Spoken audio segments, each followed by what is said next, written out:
আমাদের যশোর শহরে অনেক সুন্দরভাবে নিপুণ হাতে ক্যালিগ্রাফি ও গ্রাফিতি এঁকে চলেছেন যশোরের সাধারণ শিক্ষার্থীরা। তাদের হাতের ছোঁয়ায় বদলে গেছে যশোর শহরের পরিবেশ। শহরের মোড়ে মোড়ে নতুন রঙে রঙিন হয়ে উঠেছে তাদের গ্রাফিতি ও ক্যালিগ্রাফিতে। আগস্ট মাসের আগের যশোর শহর আর এখনকার যশোর শহরের অনেক পরিবর্তন হয়ে গিয়েছে। সুপরিচিত ও চেনা জায়গাগুলোও এখন শিক্ষার্থীদের হাতের রং তুলির আসরে পরিবর্তন হয়ে গিয়েছে অনেকটাই। যশোর শহরের আনাচে কানাচে ও অলিগলির বর্তমান রূপ, সৌন্দর্য ও অবস্থা জানতে হলে আগামী ৩ মিনিট আমার এই ভিডিও এর সাথেই থাকতে হবে। আজকের ভিডিওতে দেখাতে চলেছি যশোর শহরের দেওয়ালে দেওয়ালে সাধারণ শিক্ষার্থীদের হাতের ছোঁয়ায় ও ক্যালিওগ্রাফিতে কিভাবে সেজে উঠেছে। এই ভিডিওতে যশোর শহরের দড়াটানা, সাবেক মুজিব চত্বর, প্যারিস রোড ও জিরো পয়েন্ট মোড় এর আশেপাশের আঁকা এমন কিছু ক্যালিগ্রাফি ও গ্রাফিতি ও দেওয়াল লিখন কর্মসূচি দেখাতে চলেছি। রং তুলির মাধ্যমে শিক্ষার্থীরা ফুটিয়ে তুলেছে প্রতিবাদ, সাম্য, ভ্রাতৃত্ব ও দেশপ্রেম। শিক্ষার্থীদের এই কার্যক্রমে বোঝানো হচ্ছে এই বাংলাদেশ সবার, যেখানে ঠাঁই নেই কোনো স্বৈরাচারের, ঠাঁই নেই কোনো বৈষম্যের। ছাত্র সমাজ বৈষম্যমুক্ত অসাম্প্রদায়িক দেশ গড়তে এক হয়েছে রংতুলি হাতে। ভিডিওতে এখন যে চিত্রটি দেখা যাচ্ছে এটা হলো আমাদের যশোরের যশোর সরকারি বালিকা বিদ্যালয় এর প্রাচীর। এখানে রয়েছে শিক্ষার্থীদের হাতে আঁকা অনেক ধরনের কার্টুন বা অনেক ধরনের ক্যালিগ্রাফি ও স্বাধীন, অসাম্প্রদায়িক ও দেশপ্রেমের কিছু খণ্ডচিত্র। একটি ছবি আঁকা হয়েছে যেটা স্বাধীনতার সূর্যোদয়।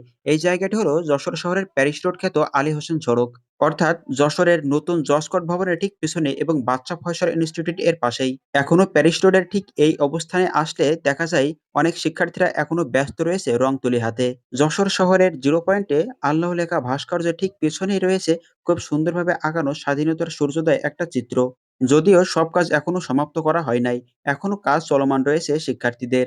মূলত বৈষম্য বিরোধী ছাত্র আন্দোলনের চিত্র ও শিক্ষার্থীদের ত্যাগ স্মরণ করতেই সারা দেশের দেওয়ালে দেওয়ালে আঁকা হচ্ছে এই গ্রাফিতি।